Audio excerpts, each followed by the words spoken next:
¿Les parece a ustedes que el que está sentado en el trono merece toda la gloria, la honra? Sí que los merece. Sí que los merece de todo corazón. Tenemos que ser conscientes de poder darle al Señor toda la gloria que Él se merece. Y qué bueno poder llenarnos el corazón y la boca con estas canciones que dicen estas verdades tan grandes, ¿verdad? Hablando de verdades, ¿han visto las noticias esta semana? ¿Ustedes son de mirar las noticias o no se preocupan de eso? Bueno, deben haber escuchado que se revirtió Roe versus Wade. Lo que tiene que ver con la ley del aborto. Ahora cada estado tiene que decidir qué es lo que va a hacer al respecto. Y yo no quería dejar pasar esto. No voy a predicar acerca de esto, pero quería mencionarlo. Este texto que Nan nos leyó hace un ratito en el Salmo 139 nos habla justamente de lo que Dios hace. Dios te conoció a ti, aun cuando estabas en el vientre de tu madre.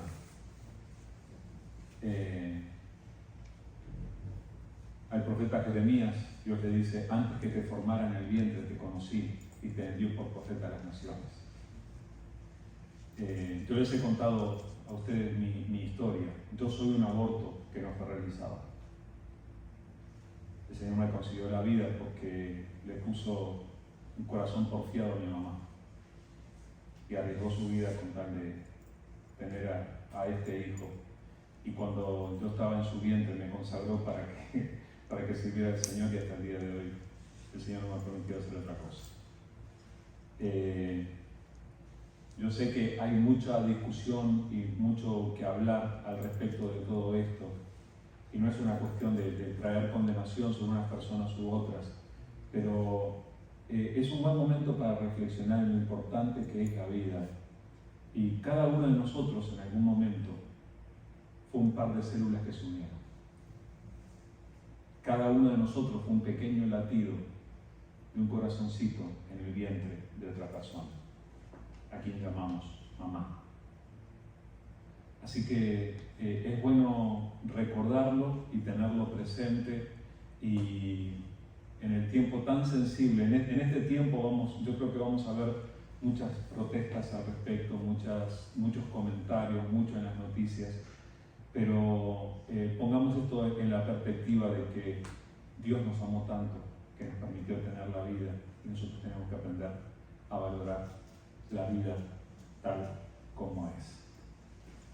Espero que podamos tenerlo en cuenta y que sea importante para nosotros. Muy bien.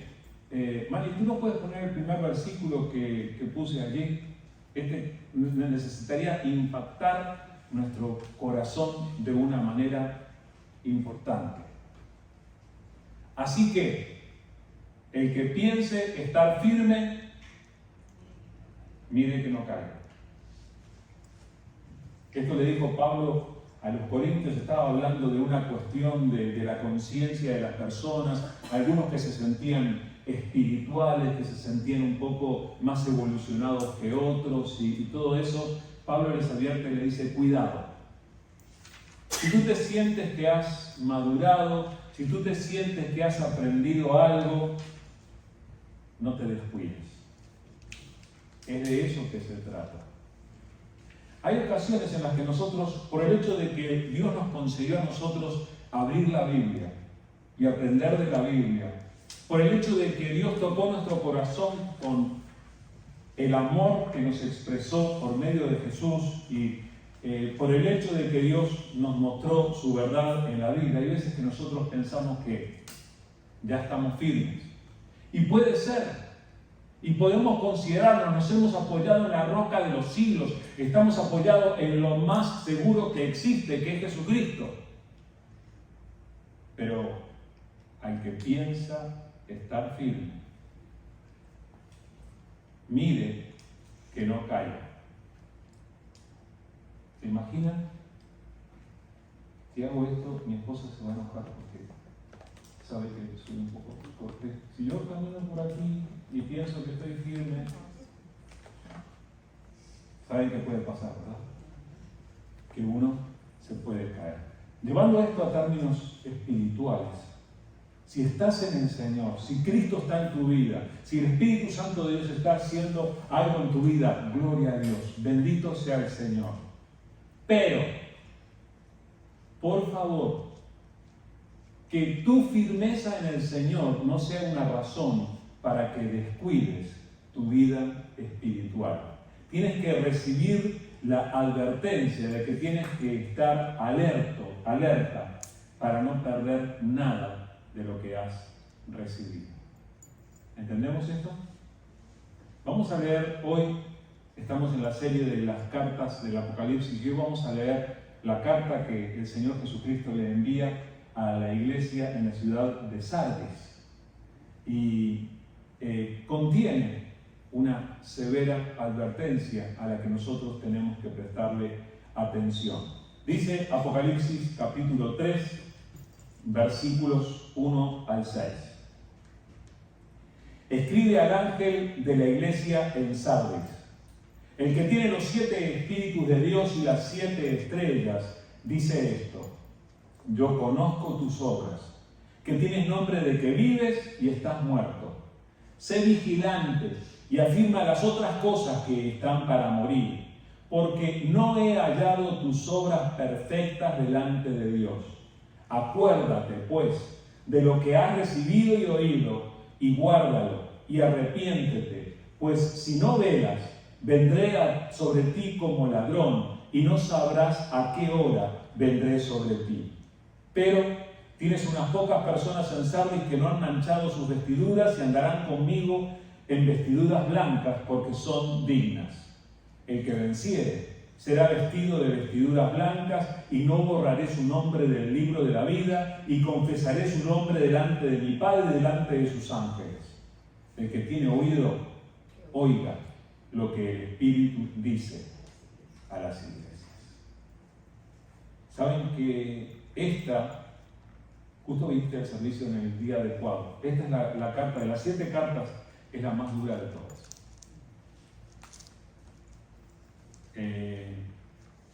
El Señor, en cierto sentido, está firmando un certificado de defunción. ¿Saben lo que es eso, verdad? El médico viene a ver a la persona que ha sufrido un accidente, que ha tenido un problema físico, y en determinado momento el doctor dice: no hay más que hacer, y firma ese documento que se llama certificado de defunción. Y aquí aparece Jesús firmando un certificado de defunción sobre una iglesia. Qué interesante, ¿verdad? El Señor es el Señor y el dueño de nuestras vidas, y Él quiere que nosotros escuchemos su voz. Y es por eso que Él nos escribió estas cartas de amor. Todavía esta carta tan dura es extendida con el amor del Señor. A ver, vamos a ver paso por paso lo que Él escribió, porque hay algunas cosas un poco misteriosas aquí. Dice el versículo 1: escribe al ángel de la iglesia en Sardis, el que tiene los 7 espíritus de Dios y las 7 estrellas, dice esto: yo conozco tus obras, que tienes nombre de que vives y estás muerto. Empieza bien duro, ¿verdad? Pero vamos a ir paso por paso. Escribe al ángel. Ustedes saben que estábamos hablando a las 7 iglesias. Él le escribe al ángel y se refiere al liderazgo de la iglesia. Claro que el líder de la iglesia luego le transmite a la iglesia lo que el Señor le ha dicho, y por eso cada una de las cartas termina con esta frase: oigan, el que tiene oído para oír, oiga lo que el Espíritu dice a las iglesias. O sea que es la iglesia la que recibe.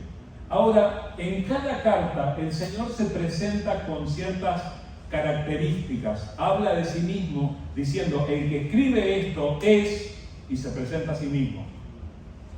Les escribo yo que soy tal y tal. En este caso es el que tiene los 7 espíritus de Dios y las 7 estrellas. Oigan, pero esto es un poco diferente al resto de la revelación de la Biblia. ¿Cuántos espíritus tiene Dios?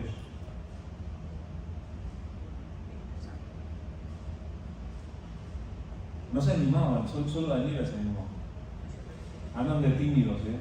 Porque hablamos de eso hoy. Hablamos justo de eso, estaban en Romanos 8, ¿verdad? El Espíritu Santo de Dios es uno. Oigan, ¿cuántos espíritus tienen ustedes? Si llegan a tener más de uno, estamos en problemas. ¿Ok? Bueno, el Señor tiene un solo espíritu, pero mira, dice, el que tiene los 7 espíritus de Dios. ¿Cómo es esto de los 7 espíritus? Esta es una referencia a la revelación que recibió Juan al principio.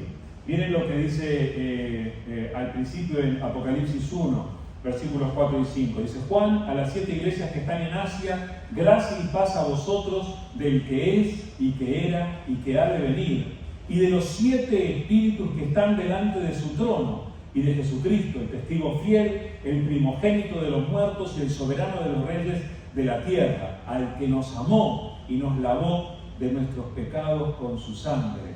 Y allí continúa.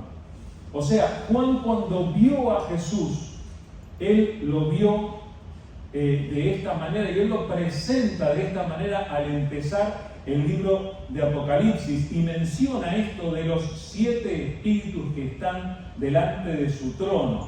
Luego, un poco más adelante, cuando nos habla de la revelación que él recibe, cuando el Señor lo lleva a su presencia, ve el trono de Dios. Juan nos describe de la mejor manera que puede el trono de Dios, y dice en Apocalipsis 4:5, dice: y del trono de Dios salían relámpagos y truenos y voces, y delante del trono ardían 7 lámparas de fuego, las cuales son los 7 espíritus de Dios. Wow, entonces solamente en el libro de Apocalipsis aparece esto de los 7 espíritus.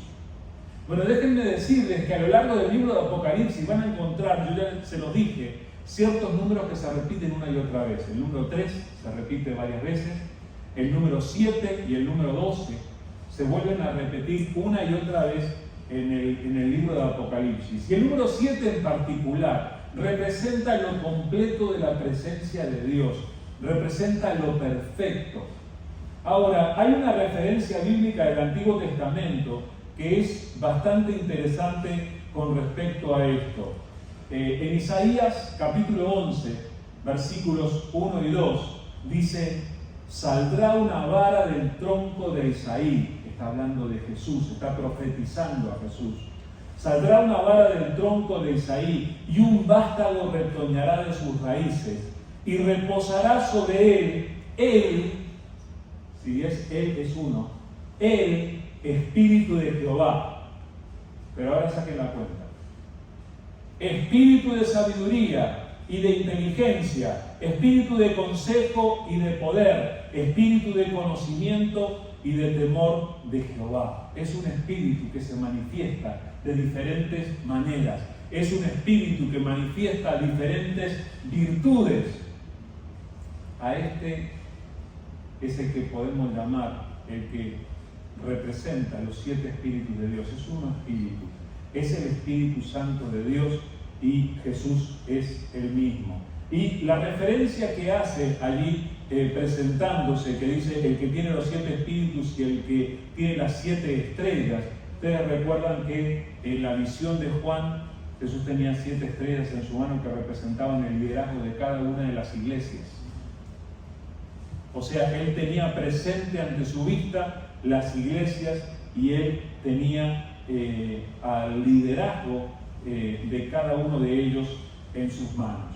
Ustedes saben que la ciudad de Sardis había sido una ciudad que tuvo dificultades en su proceso, fue conquistada varias veces, pero eran gente que se había llegado a ser bastante orgullosa.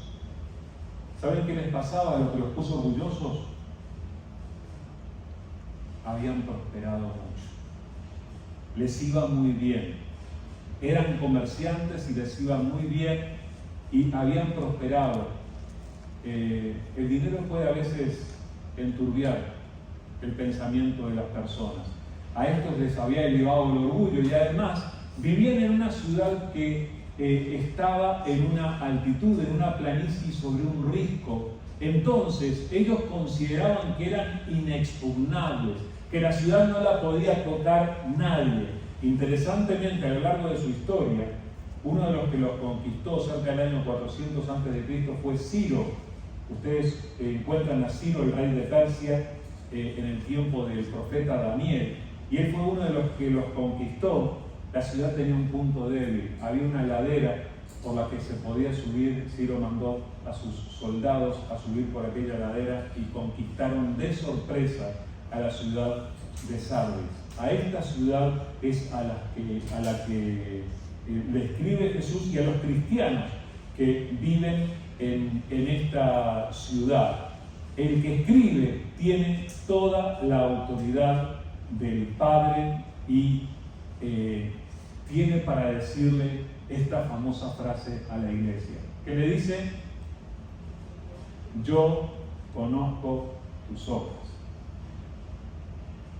Ya hace más de un mes, hermanos, que estamos escuchando al Señor decirnos esto. Porque yo creo que el Señor también nos mira a nosotros y nos dice: mira que yo conozco tus obras, yo sé lo que tú hiciste y lo que tú estás haciendo, yo conozco tus pensamientos. El Señor nos pone en sus rayos X y Él sabe perfectamente qué es lo que nosotros vivimos. Ahora, con respecto a Sardis, a los cristianos, a la iglesia en Sardis, le dice la cosa más dura que una iglesia puede escuchar, o que un cristiano podría escuchar: yo conozco tus obras, que tienes nombre de que vives y estás muerto. Suena duro, ¿verdad? ¿Cómo sería esto de tener nombre de que uno vive, pero estar muerto? ¿Puede una iglesia tener nombre de que está viva y estar muerta? Sí, yo sé que fue una pregunta retórica y ustedes no van a hacer nada, pero aunque sea así, ¿saben que sí? ¿Saben que yo conozco iglesias que tienen nombre de estar vivas y que en realidad no tienen vida? Y tal vez nosotros también conozcamos lugares así. A lo largo de mi vida algunas veces he visto templos abandonados, lugares que habían sido lugares para la reunión de cristianos, lugares donde se había adorado a Dios, donde se había proclamado la palabra de Dios, pero luego quedaron vacíos. Y a mí me ha quebrantado el corazón ver esos templos vacíos. Pero Jesús no se refería a un edificio vacío.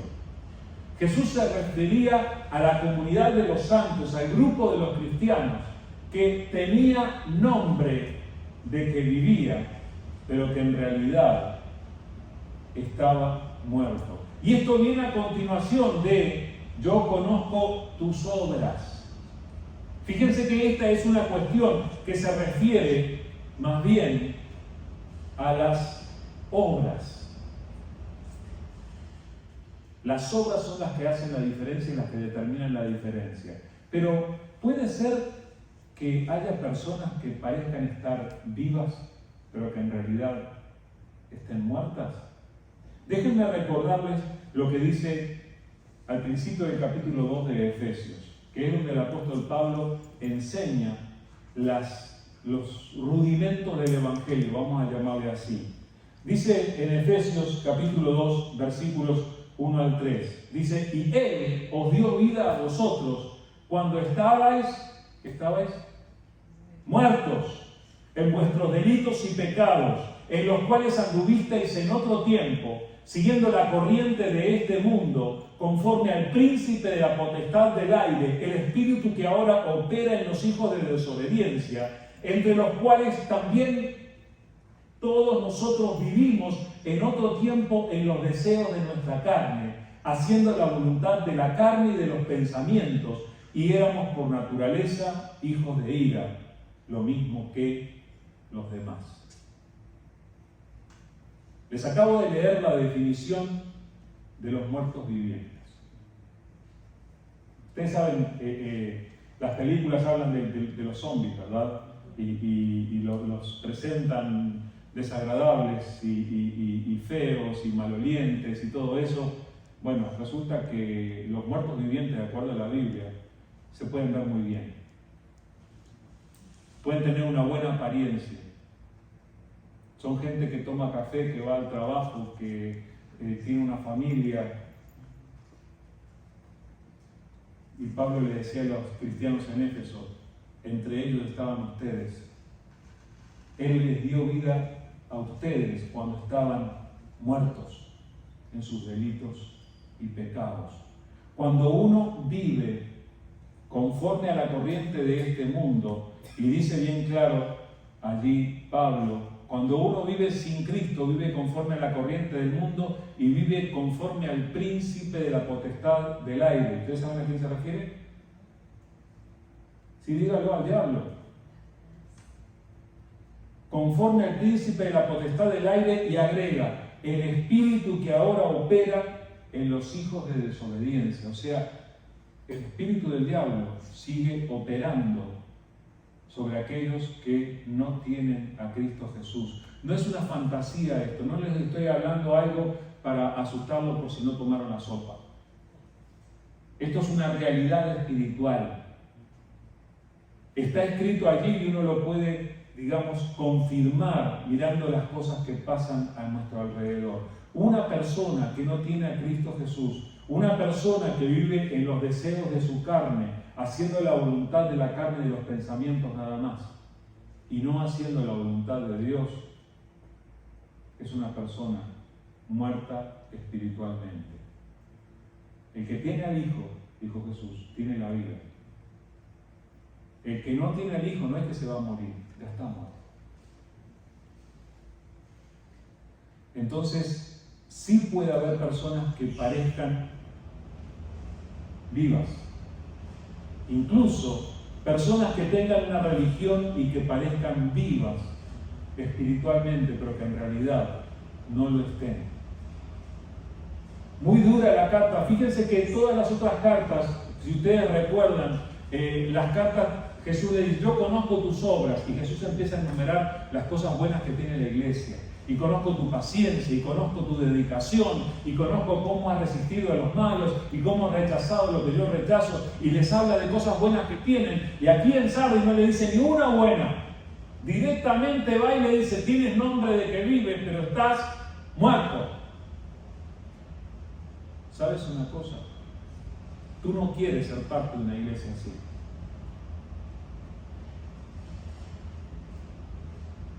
La semana pasada pedí mi membresía de la iglesia de Teatira.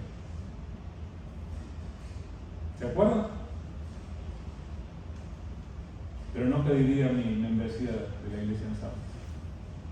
Y además, no solamente no quiere ser parte de una iglesia muerta, sino que tampoco quiere ser una persona que aparenta estar viva, pero en realidad está muerta. ¿Entiendes lo que estoy diciendo? Hay veces que podemos caer en el error de procurar agradar a la gente y complacer a la gente y dar una buena impresión frente a los ojos de los demás cuando nuestra propia realidad es diferente. Entonces, necesitamos prestar atención a esta palabra, porque se puede tener nombre de que uno vive, pero estar muerto.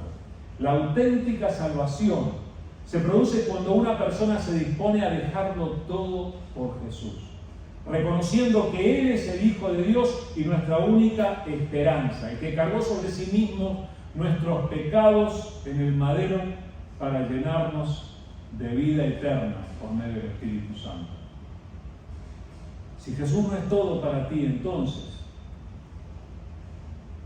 puede ser que estés corriendo un riesgo espiritual. Ahora, lo bueno que tiene lo que Jesús hace, decíamos desde el principio, Jesús no solamente viene a esparcir condenación sobre la gente, a decirle, bueno, tú estás muerto, punto. Y terminó la carta, podía haber terminado allí. Sin embargo, el Señor siempre trae una luz de esperanza, siempre trae algo en lo que dirige a sus hijos a retomar el buen camino. Miren lo que dice el versículo 2 y el versículo 3. Le dice a la iglesia: sé vigilante y afirma las otras cosas que están para morir, porque no he hallado tus obras perfectas delante de Dios. Acuérdate pues de lo que has recibido y oído, y guárdalo y arrepiéntete, pues si no velas, vendré a ti como ladrón y no sabrás a qué hora vendré sobre ti. Vamos a analizar un poco el remedio. Este es el consejo del Señor, la palabra, y esta es con la que yo quiero quedarme, con la que quisiera que cada uno de nosotros nos quedemos. Lo primero que le dice es: sé vigilante. Sé vigilante. ¿Qué es ser vigilante? Vigilante es un soldado, un policía que está en su puesto y está vigilando, ¿verdad? Así es como lo entendemos nosotros. Ahora, ser vigilante nos trae el recuerdo del nombre de una persona. No sé si ustedes conocen a alguna persona que se llame Gregorio. Es un nombre de hombre, de varón. Tal vez no conozcan algún venezolano que se llame Gregorio. Bueno, lo interesante es que la palabra gregoreo en griego es esta palabra que allí se traduce como sé vigilante, gregoreo. Ahora, gregoreo quiere decir literalmente, y así lo traduce la Nueva Traducción Viviente y la Nueva Versión Internacional, dice en su traducción literal, dice: despiértate. Despiértate. O sea, parte del problema que tenía la iglesia es que había caído en un sueño, es que se habían descuidado, se habían descansado. Muy bien, ya tengo el Evangelio, ya creo en Jesús, Él es el Salvador, ya creo en lo que dice la palabra de Dios, ya estoy bien. Y se descuidaron, y le puede pasar a cualquiera. Se dejaron estar y se durmieron. Y ahora viene el propio Señor Jesús y dice: despierta. ¿No escuchas la voz de Jesús diciéndote lo mismo a ti? Por favor, no te descuides, despiértate. No dejes que esta vida te consuma. No dejes que el mundo te seduzca mientras crees que está todo bien en tu vida espiritual. Despiértate, presta atención. En segundo lugar, le dice: afirma las otras cosas que están para morir. O sea, aquella iglesia tenía algunas cosas que todavía estaba haciendo bien.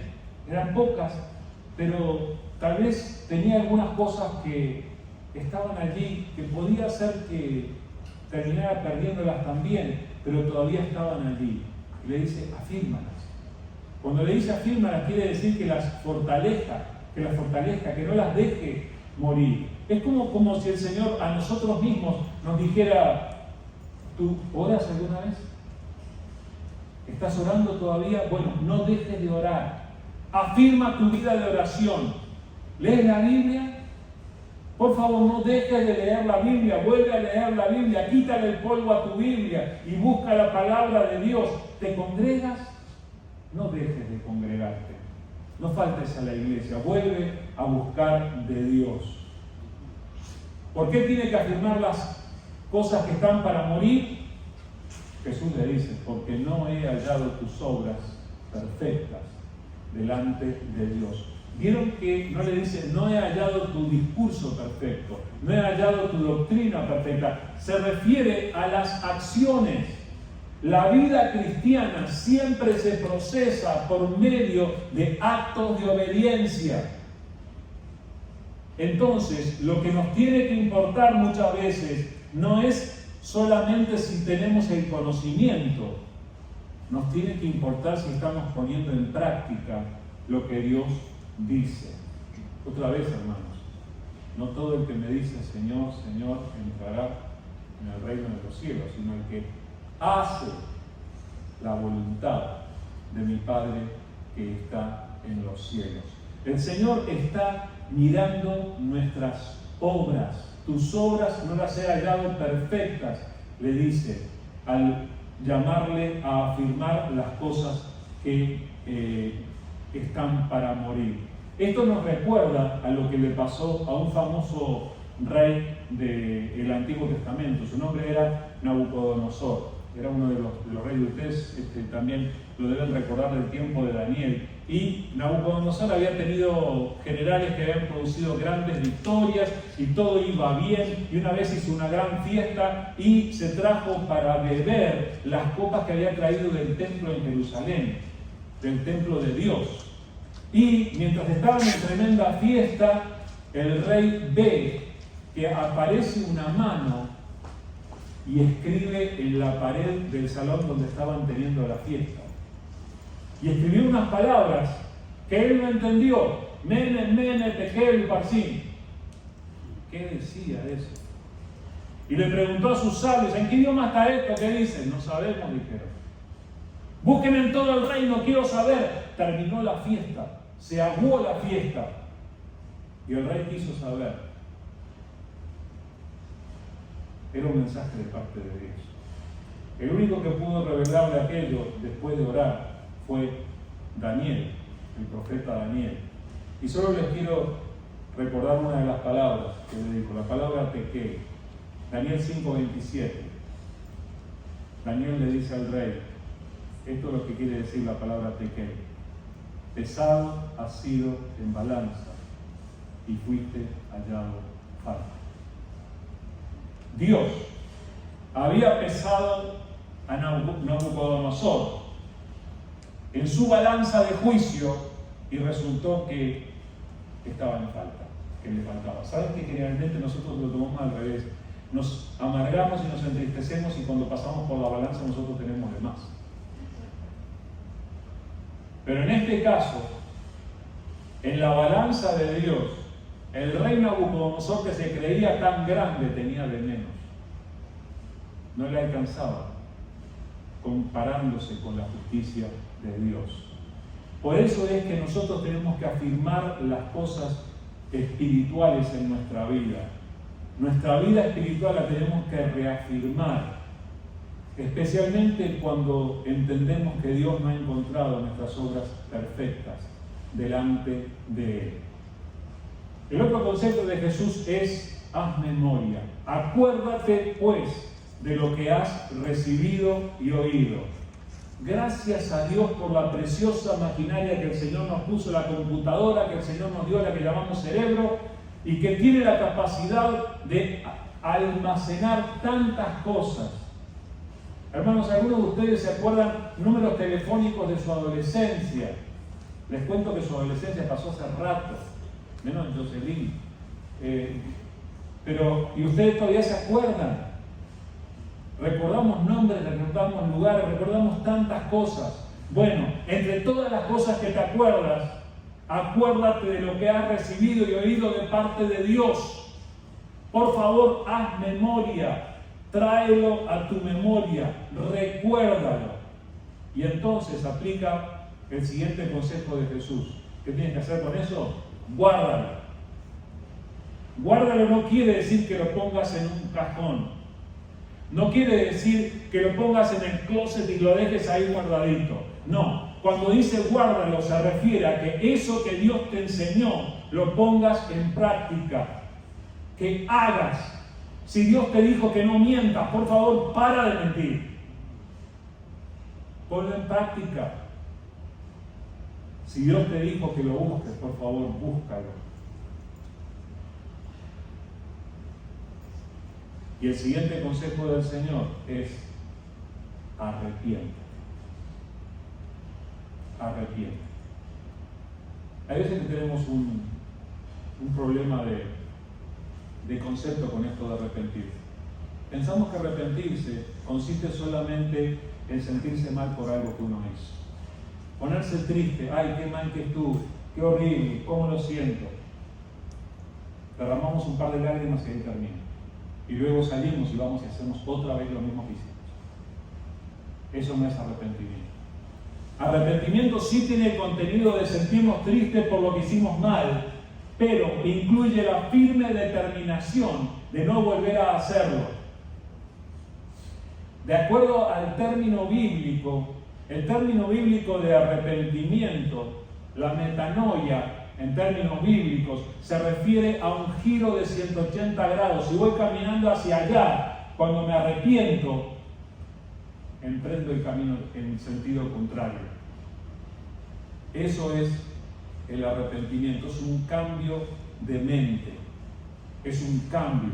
Entonces, los cristianos en Sardis tenían que hacer todo esto que el Señor les decía. Tenían que despertarse, tenían que afirmar las cosas que estaban para morir, tenían que acordarse, tenían que guardar lo que habían escuchado de Dios y tenían que arrepentirse, porque si no velas, vendré a ti como ladrón y no sabrás a qué hora vendré sobre ti.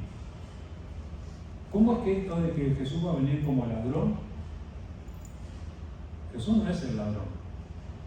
¿Se acuerdan de Juan 10:10? El ladrón no viene sino para hurtar, matar y destruir. Yo he venido para que tengan vida y para que la tengan en abundancia, dice Jesús. Él no es el ladrón, pero sí hizo referencia a que Él va a venir como ladrón. ¿Se acuerdan la parábola de las 10 vírgenes? Estaban esperando para celebrar una boda y estaban preparadas para hacer un cortejo, tenían lámparas con las que iban a hacer un cortejo a la llegada del novio y estaban allí listas y el novio se demoró. Entonces, ¿qué les pasó? Se durmieron. Y de repente escucharon la voz que decían: ¡ahí viene el novio! ¡Viene, despiértense, apronten todo! Y se empezaron a aprontar y resulta que el aceite de las lámparas las habían dejado encendidas y el aceite se estaba terminando. El hecho era que eran 10 las señoritas aquellas, 5 eran prudentes y 5 imprudentes. ¿Qué definió las prudentes e imprudentes? Las prudentes habían traído aceite de repuesto. Y las otras le pedían: denos a nosotros para que tengamos. No, si les damos a ustedes, se les va a terminar a ustedes y a nosotros, va a ser horrible esto. Fueron a comprar. Cuando volvieron, golpearon la puerta y no pudieron entrar a la fiesta. El Señor de dentro le dijo: de cierto os digo que no os conozco. Y Jesús termina esta parábola diciendo: velad pues, porque no sabéis el día ni la hora en que el Hijo del Hombre ha de venir. Velad pues, estén despiertos, porque si no el Señor va a llegar como ladrón y no vas a saber la hora en que va a llegar. Y cuando lo veas venir en las nubes va a ser demasiado tarde como para solucionar problemas. El momento de solucionarlo todo es ahora. Le dice el Señor a la iglesia en Sardis: pero tienes unas pocas personas en Sardis que no han manchado sus vestiduras y andarán conmigo en vestiduras blancas, porque son dignas. Ustedes se dan cuenta que aquí no le hace una lista de cuáles son sus pecados o cuáles son los errores donde han caído.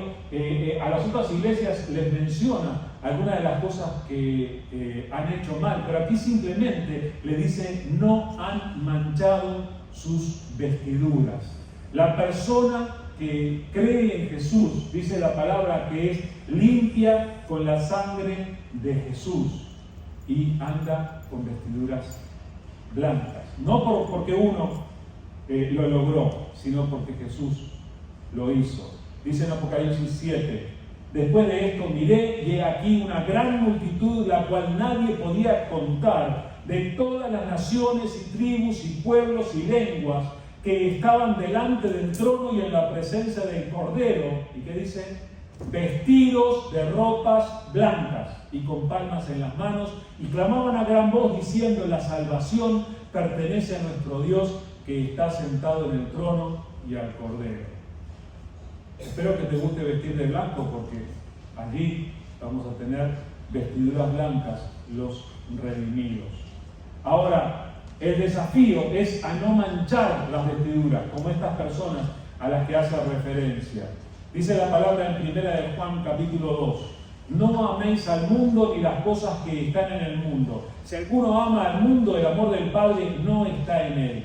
porque todo lo que hay en el mundo, los deseos de la carne, los deseos de los ojos y la vanagloria de la vida, no proviene del Padre, sino del mundo. El mundo pasa y sus deseos, pero el que hace la voluntad de Dios permanece para siempre. Todos los días corremos el riesgo de manchar nuestras vestiduras. Por favor, en cuanto aparezca una mancha en tu alma, corre a Jesús a pedirle perdón, a pedirle que te limpie. Yo quiero ser de estos de los que habla Jesús. Jesús dice, hay entre ustedes algunos que todavía no se han manchado. Y dice, andarán conmigo en vestiduras blancas porque son dignos. Yo quiero ser de esos. ¿Y tú? ¿Será que tú también quieres? Termina la carta diciendo, el que venciere será vestido de vestiduras blancas y no borraré su nombre del libro de la vida y confesaré su nombre delante de mi Padre y delante de sus ángeles. El que tenga oído, oiga lo que el Espíritu dice a las iglesias. Así que, ¿qué le pasará al que venciere? Fíjense que hay que vencer los obstáculos para que esto se produzca, para que esta sea nuestra promesa. Al que venciere, el que venciere será vestido con vestiduras blancas. Pureza, hermanos. Ser vistos por Dios como limpios, sin que Él tenga nada que acusar. No sé si nos damos cuenta el inmenso alivio que representa esta promesa. ¿Saben lo que pasa cuando uno tiene las vestiduras sucias delante de Dios, verdad? Cuando uno tiene el alma sucia delante del Padre, uno no accede a su presencia. Uno accede a su presencia cuando está limpio delante de Él, limpio por la sangre de Jesús. Así que esta promesa es una razón más que suficiente para que procuremos estar limpios delante de Dios. Pero ¿saben qué más le pasa a los que vencieren? Dice que no borraré su nombre del libro de la vida. No sé en cuántos libros está tu nombre, pero el único que es absolutamente imprescindible es este, el libro de la vida. Solamente aquellos cuyos nombres están escritos en el libro de la vida van a acceder a la ciudad celestial. ¿Está tu nombre escrito en el libro de la vida? Dice Apocalipsis 20. Y vi a los muertos, grandes y pequeños, de pie ante Dios, y los libros fueron abiertos. Y otro libro fue abierto, el cual es el libro de la vida. Y fueron juzgados los muertos por las cosas que estaban escritas en los libros, según sus obras. ¿Saben que me hiela la sangre esto? Lo que hacemos queda escrito, registrado. No solamente Google sabe dónde estás. El Padre Celestial tiene escritas nuestras obras en los libros. Y sigue diciendo, y el mar entregó los muertos que había en él, y la muerte y el Hades entregaron a los muertos que había en ellos, y fueron juzgados cada uno según sus palabras, sus ideas, sus obras. Y la muerte y el Hades fueron lanzados al lago de fuego. Esta es la muerte segunda. Y el que no se halló inscrito en el libro de la vida fue lanzado al lago de fuego. ¿Será importante que nuestro nombre esté escrito en el libro de la vida? Al que venciere le haré que no sea borrado su nombre del libro de la vida. Y sigue diciendo Jesús, y confesaré su nombre delante de mi Padre y delante de sus ángeles. Por favor, imagínatelo por un momento. Ahí está la grande multitud y nosotros somos parte de ella, y está el Hijo de Dios, el Cordero de Dios, delante del trono de Dios, y empieza a leer en el libro y empieza a leer nombres. Nosotros esperamos con paciencia. Un nombre, otro nombre. Tenemos toda la eternidad para esperar, así que puede decirlos todos. ¿Qué estamos esperando? Con el corazón apretado y con lágrimas en los ojos, vamos a estar esperando que pronuncie nuestro nombre. vamos a esperar que Jesús diga nuestro nombre. Porque Jesús, delante del Padre y delante de los ángeles, nos va a confesar. No sé si hace falta que les recuerde qué es lo que pasa cuando uno niega al Señor. Dice en Lucas 12, os digo que todo aquel que me confesare delante de los hombres, también el Hijo del Hombre le confesará delante de los ángeles de Dios. Mas el que me negare delante de los hombres, será negado delante de los ángeles de Dios. Nos conviene confesar a Jesús ahora, ¿verdad? Nos conviene confesar el nombre de Jesús delante de cualquiera que quiera saber. Jesús es mi Señor, Jesús es mi Salvador. Confesémoslo, pero que no sea, porque van a ver el énfasis de Jesús es permanentemente en las obras. No es una cuestión solamente de palabras, no es solo que digamos Jesús es mi Señor, sino que vivamos de acuerdo a su voluntad, que hagamos las cosas que Él quiere. ¿Y cómo termina la carta del Señor? El que tiene oído, oiga lo que el Espíritu dice a las iglesias. Podemos haberlo escuchado hoy y, como decimos a veces, pudo entrarnos por aquí, salirnos por aquí. Y nos vamos y no pasa nada.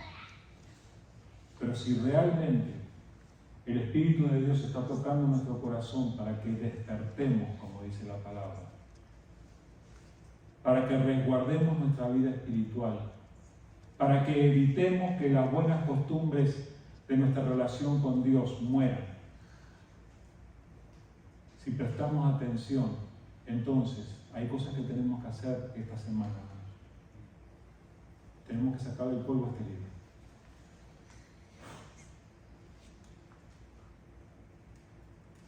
Tenemos que volver a presentarnos delante de Dios, que Él escuche nuestra voz en oración. Tenemos que volver a cuidar la relación con nuestros hermanos y hermanas en la fe. Tenemos que acercarnos a Dios y preguntarle, ¿qué quieres que haga hoy? Para vivir conforme a su voluntad. El que tenga oídos, oiga lo que el Espíritu dice a las iglesias. Vamos ahora. Te damos gracias, querido Señor. Gracias, Señor, por estas palabras, Señor. Algunas de estas palabras no quisiéramos escucharlas dirigidas a nosotros. No queremos ser de los que tienen el nombre de estar vivos, pero están muertos, Señor. Pero, Señor, tú nos estás hablando de esto para que nosotros prestemos atención, Señor. Ayúdanos a cuidar nuestra vida espiritual, Señor. Ayúdanos a cuidar todas esas cosas que tú nos has revelado, todo lo que nos has hablado. No permitas que todo eso quede en el vacío, quede sin fruto. Señor, ayúdanos a ser hacedores de tu palabra. Ayúdanos a poner en práctica lo que tú nos has enseñado. Señor, si tenemos que poner resguardo en nuestros labios para evitar palabras que te ofendan, ayúdanos a hacerlo, Señor.